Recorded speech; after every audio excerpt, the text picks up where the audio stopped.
चलिए हम लोग आगे स्टार्ट कर रहे हैं पाइथन में। देखिए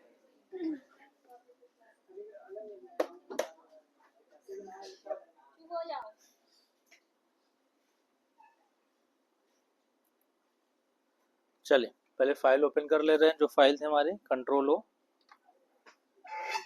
पाथ पे चले जाएंगे। फाइल फोल्डर का नाम है पाइथन प्रोग्राम्स, इस पे क्लिक करिएगा। चैप्टर 1 नाम से यहाँ पे फाइल बनी थी, ओपन करिएगा। ठीक, कल तक की वीडियोस जो है अपलोड हो चुकी हैं चैनल्स पे, उसको जिसका जो छूटा बचा हो पहले तक का उसको देख लीजिएगा। अब आज उसके आगे स्टार्ट करेंगे। तो इसमें जो है लास्ट क्लास में हम लोग यहाँ पे ऑपरेटर्स की बात कर रहे थे। ऑपरेटर्स में हम आपको पढ़ा दिए थे कि पहला उसमें फर्स्ट एक कैटेगरी है। अगर उसकी कैटेगरी की बात करें तो there are two category of operators. Number 1 था on the basis of concept. Conceptually अगर हम लोग डिवाइड करें ऑपरेटर को तो पहला यूनरी ऑपरेटर होता है और दूसरा बाइनरी ऑपरेटर होता है। यूनरी ऑपरेटर्स वो होते हैं that are work with the single operand, जो एक सिंगल ऑपरेंड के साथ काम करेंगे। सिंगल ऑपरेंड मतलब एक सिंगल वैल्यू के साथ काम करेगा। फॉर एग्जांपल जैसे 7 लिखा उसके आगे हमने प्लस लगा दिया, 5 लिखा उसके आगे माइनस लगा दिया, तो अब 5 की वैल्यू क्या हो जाएगी, चेंज हो जाएगी। जैसे 5 के आगे आप माइनस लगाओगे 5 की वैल्यू चेंज हो जाएगी, यानी कि जहां 5 प्लस में था वो 5 क्या हो जाएगा, माइनस हो जाएगा। ठीक है ना। 7 के आगे प्लस लगाओगे तो वैल्यू चेंज हो जाएगी, माइनस लगाओगे वैल्यू चेंज हो जाएगी। अंडरस्टूड क्या होता है, प्लस अंडरस्टूड होता है। आप किसी भी नंबर के आगे, किसी भी ऑपरेंड के आगे अगर कोई ऑपरेटर नहीं लगा रहे हैं तो हम लोग क्या एज्यूम करके चलते हैं, उसके आगे क्या लगा हुआ है, प्लस का साइन लगा हुआ है। क्लियर।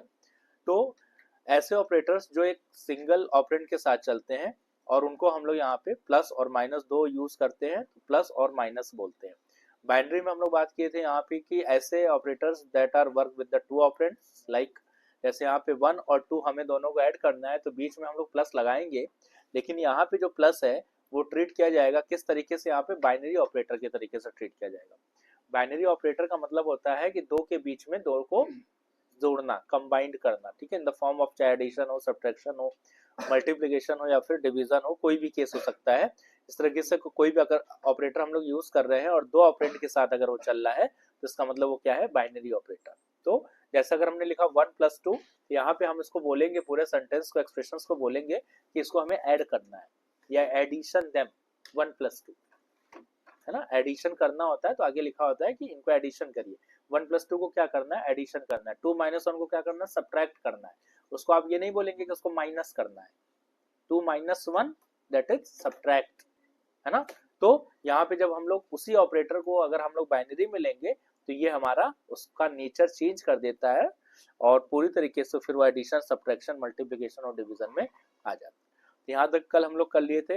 अब जो सेकंड कैटेगरी है ऑपरेटर्स की, on the basis of logical, logically हम उसको कैसे डिवाइड करते हैं ऑपरेटर्स को, और यहाँ से जो ऑपरेटर है वो आपके ज्यादा इंपॉर्टेंट हो जाएंगे क्योंकि ये सारे ऑपरेटर्स यूज में किए जाएंगे, तो एक एक करके इनको हम लोग देखेंगे। तो पहला ऑपरेटर है असाइनमेंट ऑपरेटर, जो कि कल हेडिंग करा चुके थे। तो अब यहाँ से आगे स्टार्ट करेंगे। ठीक है, नीचे आ जाते हैं। असाइनमेंट ऑपरेटर क्या होता है, अच्छा यहाँ पे मैं लिख भी दे रहा हूँ। असाइनमेंट ऑपरेटर जो होते हैं वो चलते हैं right to left. Right to, इनका जो डायरेक्शन होता है वो डायरेक्शन हमेशा जो ध्यान रखिएगा क्या होता है, राइट टू लेफ्ट का डायरेक्शन होता है ना। तो जब भी हम लोग इसको यूज करेंगे, फॉर एग्जांपल जैसे यहाँ पे हम यहाँ पे कोई भी वेरिएबल ले रहा है x, और अगर उसमें हमें कोई वैल्यू स्टोर करना है तो हम यहाँ पे लिखेंगे इक्वल टू और यहाँ पे लिखेंगे 100। तो x इक्वल टू 100, इसका मतलब ये हुआ x इज इक्वल टू 100 का मतलब हुआ कि 100 that will store in the variable of x using assignment operator. यानी कि जो यहाँ पे इज इक्वल टू का ऑपरेटर आप देख रहे हैं, इसको हम लोग बोलते हैं, इसका नाम टेक्निकली पाइथन प्रोग्रामिंग में या फिर किसी भी प्रोग्राम में उसका नाम क्या रखा गया है, असाइनमेंट ऑपरेटर रखा गया है। ठीक, इक्वल टू तो नॉर्मली हम लोग कहीं भी बोलते हैं, लेकिन यहाँ पे हम लोग क्या बोलेंगे, अगर एज ऑपरेटर हम पूछें कि कौन सा ऑपरेटर है वो, देन यू हैव टू से कि this is an assignment operator. पहला टर्म हो गया। अब इसका जो डायरेक्शन हम आगे आपको बताए हैं वो है right to left. Right to left का मतलब यहाँ पे ये है कि जब भी असाइनमेंट ऑपरेटर लगा हो तो उस एक्सप्रेशन को आप राइट से लेफ्ट की ओर चलते हुए रीड करिए, न कि लेफ्ट से राइट की। तो राइट से लेफ्ट की अगर हम रीड करेंगे तो इसको हम क्या बोलेंगे कि 100 जो है वो x में असाइन हो रहा है, असाइन हो रहा है, या फिर हम उसको बोल सकते हैं कि 100 जो है वो x में क्या हो रहा है, कॉपी हो रहा है, ठीक है ना। असाइन होता है या फिर उसको कॉपी भी बोल सकते हैं, but this is not a moving of the condition की ये वैल्यूज जो है 100x में मूव नहीं हो रही है, 100 जो है वो x में क्या हो रहा है, केवल कॉपी हो रहा है, ये चीज ध्यान रखिए, ठीक ना। तो असाइनमेंट ऑपरेटर क्या करता है, किसी भी कांस्टेंट वैल्यू को किसी भी वेरिएबल में होल्ड या असाइन करने का काम करता है, या फिर वो कॉपी करने का काम करता है, ठीक। ये पहला ऑपरेटर आपका हो गया। अब अगर आप इसको प्रिंट कराना चाहें तो बहुत इजीली इसको प्रिंट कर सकते हैं, प्रिंट मेथड का यूज करेंगे, वेरिएबल का यूज कर लेंगे, x इज इक्वल टू 100 है तो 100 कहाँ असाइन है, x में है, और x को आप यहाँ पे प्रिंट करा देंगे, और जैसे इसको सेव करके F5 से रिफ्रेश करेंगे तो एकदम लास्ट में जो रिजल्ट आ रहा है उसको देखिएगा, वो 100 है जो अपनी वैल्यू को उसने प्रिंट कर दिया है। कौन अपनी वैल्यू प्रिंट किया है, x, और x यहाँ पे एक वेरिएबल है जिसने 100 को असाइन किया है। चलिए, तो पहला ऑपरेटर ये हो गया हमारा असाइनमेंट ऑपरेटर। अब इसी में और भी होते हैं, असाइनमेंट ऑपरेटर में और भी ऑपरेटर्स होते हैं, मतलब एक इक्वल टू तो आप यहाँ पे देख लिए, और कौन कौन सा आता है ये देखिए, plus equal to, minus equal to,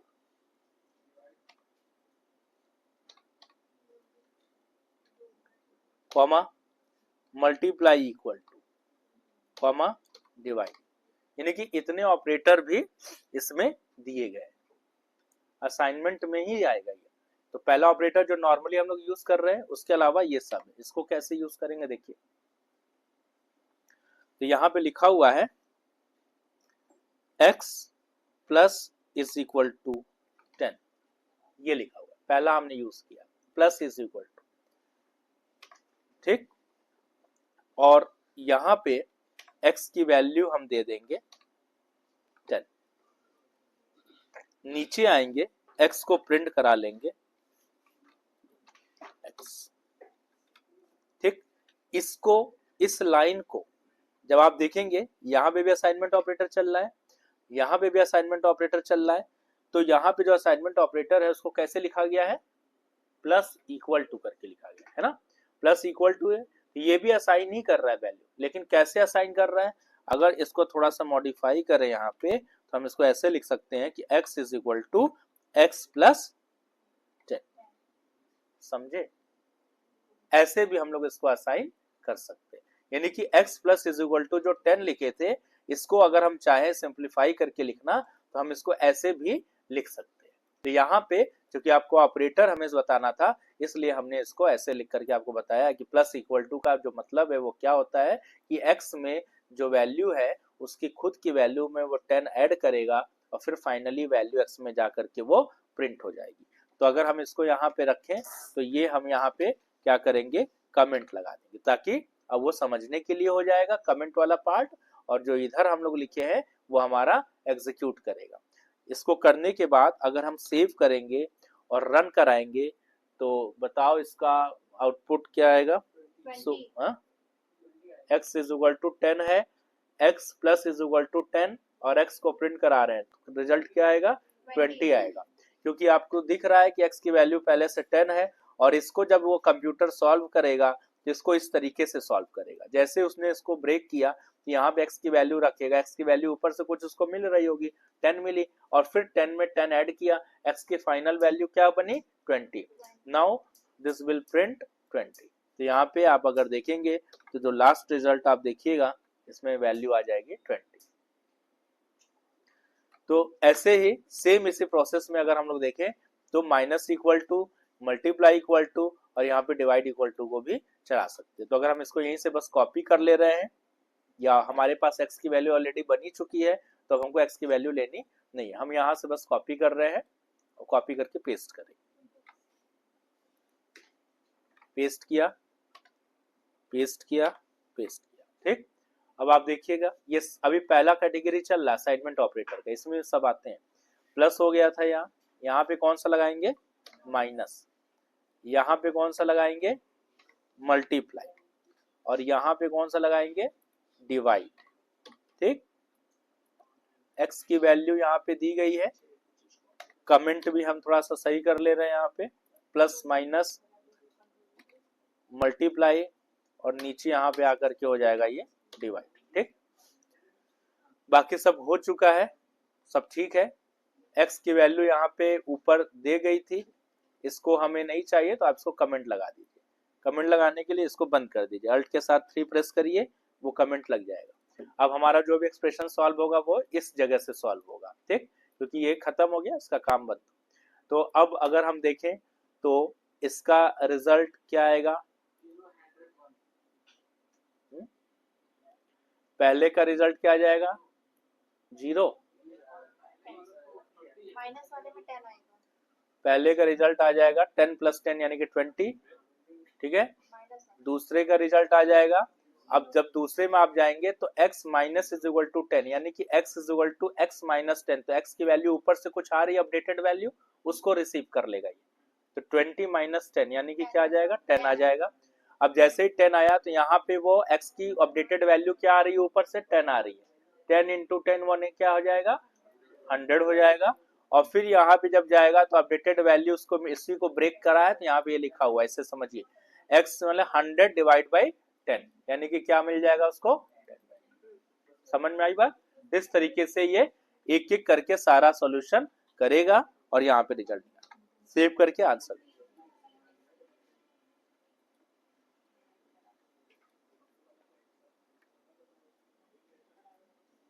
ठीक, 20, 10, 100 और लास्ट में डिवीजन में क्या आया था, 10।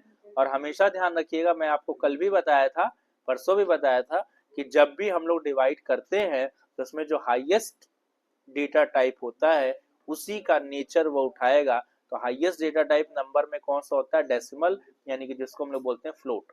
इसीलिए केवल डिवाइड के टाइम पे, तो डिवाइड के टाइम पे इसमें जो रिजल्ट आएगा वो 10.0 आएगा। भले ही पॉइंट में आंसर नहीं जनरेट हो रहा है लेकिन फिर भी 10.0 आएगा। ठीक, ये अंडरस्टूड है, मतलब ये बाय डिफॉल्ट वो हाईएस्ट डेटा टाइप को लेता है। लेकिन अगर मान लीजिए आप बोलो कि नहीं हमको पॉइंट में नहीं चाहिए, तो आपको करना क्या है, कुछ नहीं करना है।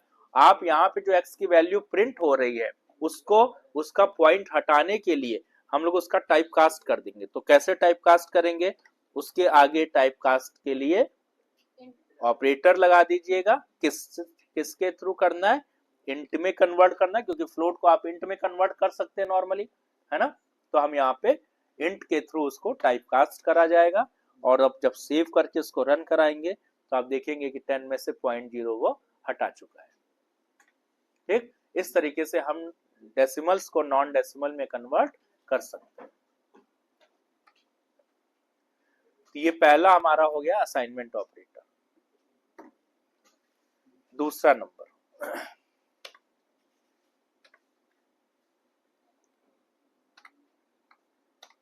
दूसरा ऑपरेटर है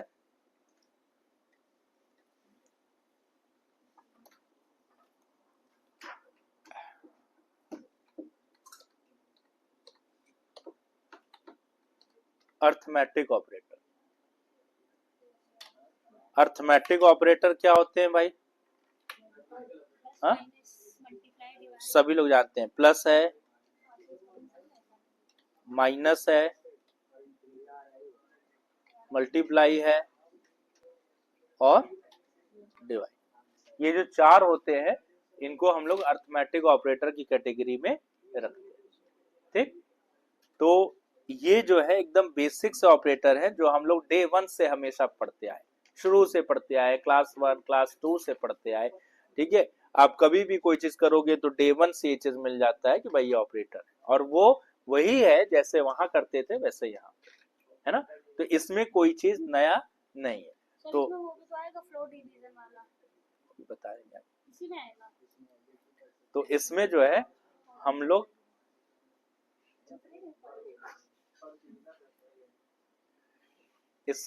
जो है आगे का देखेंगे कैसे। तो बेसिकली अर्थमेटिक ऑपरेटर में अगर आपको बस सिंपल सा अगर देखना हो तो आप देख सकते हैं। जैसे मान लीजिए हम यहाँ पे x लिए, x में यहाँ पे 10 लिए और एक y वेरिएबल लिए, इसमें हमने यहाँ पे 2 ले लिया, है ना।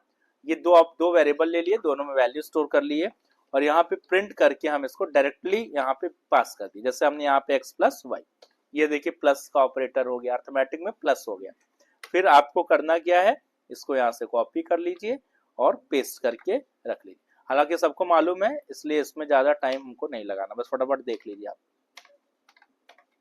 ये हो गया, बस साइन यहाँ पे चेंज कर दीजिए, प्लस की जगह क्या लगा देंगे, माइनस, यहाँ पे हो जाएगा मल्टीप्लाई का साइन और यहाँ पे हो जाएगा डिवाइड का साइन। ठीक, इसको सेव कर लीजिएगा और आपको सब कुछ मालूम है।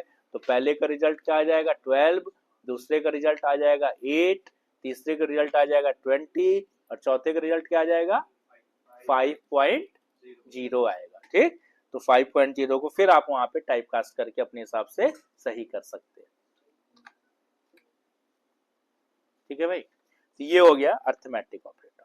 अब इसी में एक आगे ऑपरेटर बढ़ेगा, उसको देखिए। दो ऑपरेटर मैं आपको इधर बता रहा हूं। दूसरी कैटेगरी जो हम लोग यहाँ पे लिए थे, अब तीसरा हम यहाँ पे डाल दे रहे हैं। तीसरा, इसका नाम है floor division operator. Floor division operator, इसका जो साइन है वो इस तरीके से है, यानी कि एक बार लगाएंगे तो डिवीजन हो जाएगा, दो बार लगाएंगे तो क्या बन जाएगा, वो फ्लोर डिवीजन बन जाएगा। ठीक है, फ्लोर डिवीजन का मतलब क्या है, देखिए इसको यहां से कॉपी करना है, कॉपी किए, नीचे आ गया, पेस्ट किए और फिर यहीं पे एक बार और इसको पेस्ट किया। ठीक, और यहाँ पे आप जो x की वैल्यू है यहाँ पे रख लीजिएगा नया, x की वैल्यू मान लीजिए यहाँ पे 10 है और y की वैल्यू यहाँ पे 2 है। ठीक, ये वैल्यू हम यहाँ पे फिर से ले लेंगे। अब x डिवाइड बाई y करना है और x में यहाँ पे ऑपरेटर हम चेंज कर दिए हैं, ये फ्लोर डिवीजन, एक डिवीजन का ऑपरेटर लगा है और एक फ्लोर डिवीजन का ऑपरेटर लगा है। तो दोनों में फर्क यही है कि जब आप डिवीजन ऑपरेटर, अच्छा दोनों ऑपरेटर जो है वो कोशेंट वाली वैल्यू रिटर्न करते हैं हमेशा। कोशेंट, डिवीजन में तो कोशेंट वैल्यू जाती है, एक डिविडेंड होता है, एक डिवाइजर होता है और एक कोशेंट होता है, एक रिमाइंडर होता है, इतने पार्ट होते हैं ना डिवीजन में। तो डिवाइजर डिविडेंड तो आप तय करोगे, कोशेंट ये देगा, रिमाइंडर ये देगा। ठीक है, अब कोशेंट में अगर if you want in decimal, तो उसके लिए हम लोग मतलब डेसिमल या कंप्लीट जितने पॉइंट तक वो रेगुलेट कर जा रहा है, जहां तक सॉल्व हो रहा है, आपको पूरा ले जाना है तो आप उसमें डिवीजन ऑपरेटर का यूज करें, है ना। लेकिन आप उसमें से पूरा नहीं ले जाना चाहते हैं, पॉइंट वाली वैल्यूज उसकी नहीं चाहते हैं, पॉइंट्स में नहीं चाहते हैं, तो आप क्या करेंगे, उसको कौन सा ऑपरेटर से लेंगे, उसको फ्लोर डिवीजन से लेंगे। फ्लोर डिवीजन पॉइंट को हटा देता, वहां से उसको डिस्ट्रैक्ट कर देगा। तो देखते हैं, यही दोनों का आंसर देख लीजिए। देखिए एक में डिवीजन में आ रहा है 5.0 और जहां फ्लोर डिवीजन लगाए वहां पे क्या आ रहा है 5, तो फ्लोर डिवीजन पॉइंट्स को हटा देता है ना। फिर से एक और एग्जांपल देख लीजिए, यहां पे जैसे हमने लिखा 20, अब क्या होगा, 10 को 20 से डिवाइड करना है, या अगर मान लो 101 लिख देते हैं, अब क्या होगा, 101 को 20 से डिवाइड करना है। देखिए आंसर, यहाँ पे वो 5.05 तक पूरा चला है और ये जो है कहां तक चला है, बस यहीं तक चला है और उसके बाद जो रिमाइंडर बचा है वहीं पे उसने ब्रेक कर दिया है, आगे उसने सॉल्व नहीं किया है। तो जब हमको रिमाइंडर की जरूरत पड़ेगी, ठीक है, if you want to store a reminder, आगे प्रोग्रामिंग में यूज होगा, हम आपको बताएंगे कहाँ कहाँ यूज करना है। तो जहां हमें रिमाइंडर की जरूरत पड़ेगी तो हम वहीं पे हम डिवीजन ऑपरेटर न लगा के कौन सा ऑपरेटर लगाएंगे, फ्लोर डिवीजन, तभी तो रिमाइंडर छोड़ेगा और इधर से क्वेश्चन उठा के भेजेगा, तभी तो, है ना, है ना। और अगर आप डिवीजन लगा देंगे तो रिमाइंडर को बचने ही नहीं देगा, उठा के पूरा क्वेश्चन पॉइंट तक निकाल देगा। इसीलिए हमेशा ध्यान रखिएगा कि जब भी आपको इसमें रिमाइंडर बचाना हो, रिमाइंडर की जरूरत हो, तो हम लोग यहाँ पे फ्लोर डिवीजन लगाएंगे, ताकि जो क्वेश्चन आएगा वो, अगर क्वेश्चन देखना चाहते हैं तो फ्लोर डिवीजन से आप उसको देख सकते हैं। और रिमाइंडर चेक करने के लिए आगे एक नया ऑपरेटर है, उसको देखिए,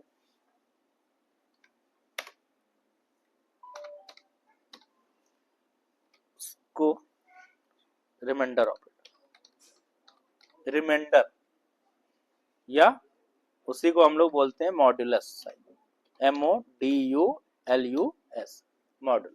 ये जो साइन होता है वो इस तरीके का होता है, परसेंटेज का होता है मॉड्यूलस साइन। ठीक, जब भी आपको प्रोग्रामिंग में परसेंटेज निकालना होगा, जैसे हम बोले कि 100 का 20% निकालिए, तो उसको आपको क्या करना पड़ेगा, सॉल्व करके फिर लिखना पड़ेगा। परसेंटेज का साइन वहां नहीं लगाएंगे, अगर परसेंटेज का साइन लगाएंगे तो कैलकुलेट करने लगेगा, रिमाइंडर उसको मालूम चलेगा। इसीलिए हमेशा ध्यान देंगे कि यहाँ पे परसेंटेज हमेशा निकाला जाता है, और जो परसेंटेज का साइन होता है वो किस काम में आता है, रिमाइंडर निकालने के काम में आता है। तो रिमाइंडर मतलब जो शेष बचता है। चलिए देखिए,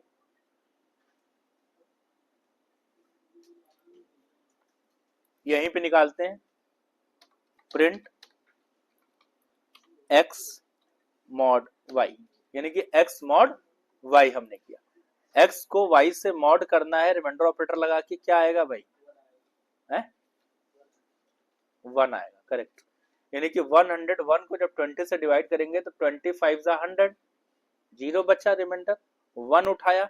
अब अगर देखिए रिमाइंडर में भी बड़ा ट्रिक है, रिमाइंडर के साथ फ्लोर डिवीजन दोनों बड़ा मिलता जुलता है। फ्लोर डिवीजन लगाएंगे वो रोक देगा, रिमाइंडर पे छोड़ देगा और उठा के क्वेश्चन रिटर्न कर देगा। रिमाइंडर लगाएंगे तो पॉइंट में जाने नहीं देगा, वो भी रोक देगा और रिमाइंडर रिटर्न कर देगा। काम दोनों एक ही कर रहे हैं, लेकिन रिमाइंडर रिटर्न कर रहा है, फ्लोर डिवीजन क्वेश्चन रिटर्न कर रहा है। और डिवीजन पूरा सॉल्व करके फाइनल क्वेश्चन जो वैल्यूज आएगी वो उठा के भेजेगा। तो वो आपको देखना है कि कहाँ हमें किस चीज की जरूरत है, तो हम उस तरीके का ऑपरेटर वहां पे यूज करेंगे। सेव करके इसको रिफ्रेश करें, बना रहा है, ये रिमाइंडर आ रहा है इसका। ठीक है, अब देखिए अगर हम थोड़ी सी यहाँ पे वैल्यू चेंज कर दे रहे हैं, मान लीजिए हम यहाँ पे एक नया ले लेते हैं, प्रिंट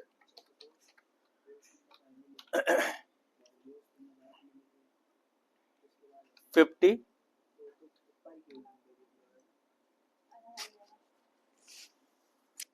5,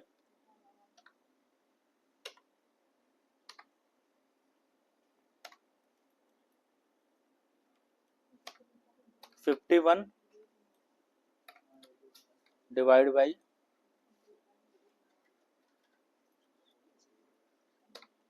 5, 7, एक और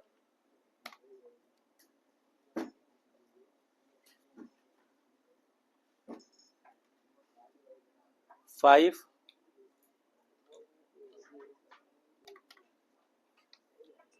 रिमाइंडर 5, एक और 5,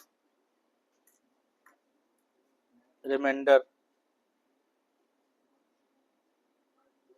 7। आंसर बताइए।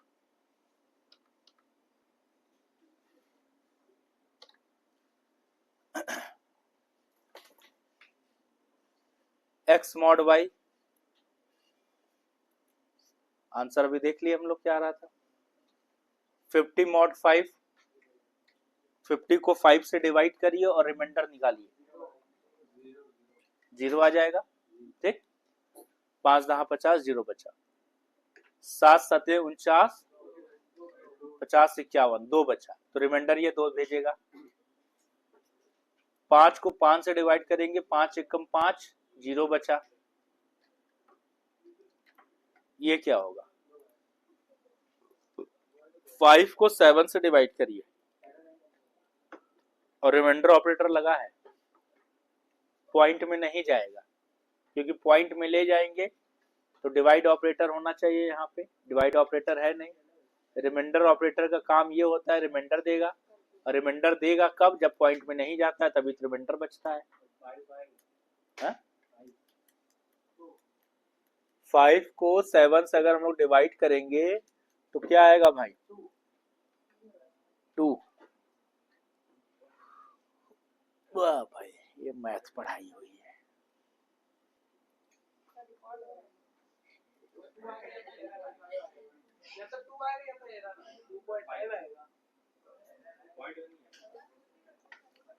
देखो 5 को 7 से डिवाइड करोगे तो डिविजन तो होगा नहीं, तो कितने बार जाएगा? 0 बार जाएगा।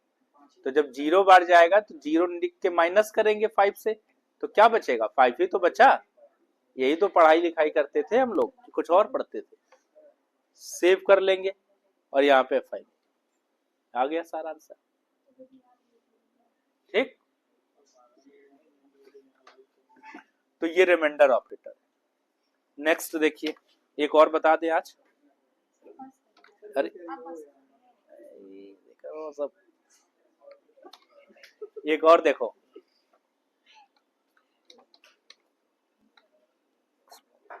Exponential operator, exponent operator.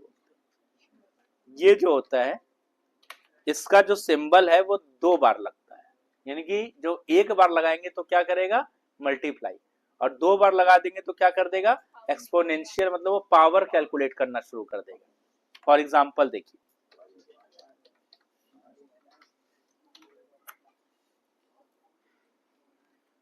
Two into 5, इसी को हम लोग लिखते हैं चेंज कर, कॉपी किया, पेस्ट किया, और यहाँ पे ऑपरेटर बढ़ा देंगे, 2 लगा दिए। सबसे हायर प्रेसिडेंस इसका होता है एक्सपोनेंशियल का, अरिथमेटिक ऑपरेटर से ऊपर। हम आपको पूरा चार्ट बता देंगे आगे अभी, कि उस चार्ट को आप जब याद रखेंगे, क्योंकि अभी इसके हम एक्सप्रेशन सॉल्व कराएंगे, अरिथमेटिक एक्सप्रेशन सॉल्व कराएंगे। ठीक, बताएंगे, ये सब पूछता है सब एग्जाम में, तो इसको पूरा अच्छे से करना पड़ेगा। तो इसमें जो अभी ऑपरेटर पढ़ लीजिए, फिर इसके क्वेश्चन कराएंगे। ठीक, चलिए, तो एक्सपोनेंट ऑपरेटर में जब हम लोग देखेंगे, यहाँ पे दोनों में आंसर क्या आएगा? पहले में आंसर क्या आएगा? वो मल्टीप्लाई कर देगा, और दूसरे में वो 2 की पावर 5 कर देगा, यानी कि 2 है, एक्सपोनेंशियल ऑपरेटर लगाए, फिर 5 लगाए, तो पहला वाला जो है वो बेस है, और दूसरा वाला क्या है? पावर है एक्सपोनेंशियल में। तो 2 को क्या बोलेंगे? बेस, और 5 को क्या बोलेंगे? उसकी पावर वैल्यू बोलेंगे। तो 2 इज द पावर 5 क्या होगा? 32 होगा। ठीक, तो पहले का क्या आएगा? 10, और दूसरे का क्या होगा? 32।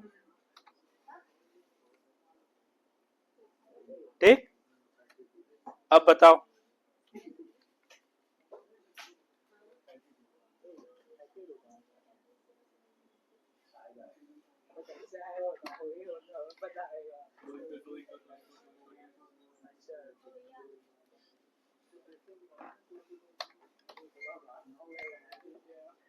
अब आंसर बताइए।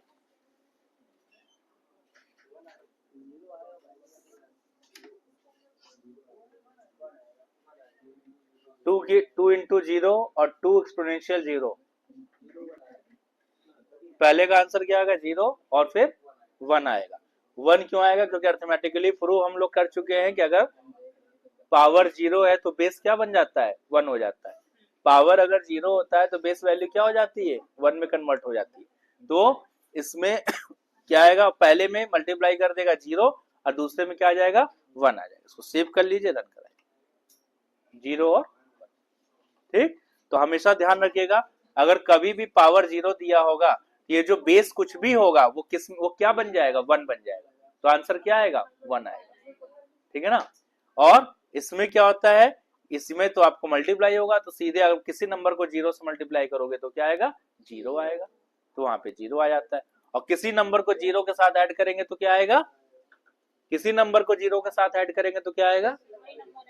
वही नंबर आएगा, क्योंकि 0 के साथ ऐड करने में कोई चेंज नहीं होता है, और मल्टीप्लाई करने में वैल्यू चेंज हो जाती है। इसीलिए ध्यान रखिएगा, जब कभी मल्टीप्लाई आप कर रहे हो तो वहां पे ध्यान रखिए, जब कभी एडिशन कर रहे हो तो वहां पे ध्यान रखिए। ठीक, न कि आंख बंद करके करे और हो गया सब काम खत्म। चलिए, इसको हम लोग सेव कर लेते हैं। आज के लिए बस इतना ही रखते हैं, वीडियो को एंड करते हैं। Thank you.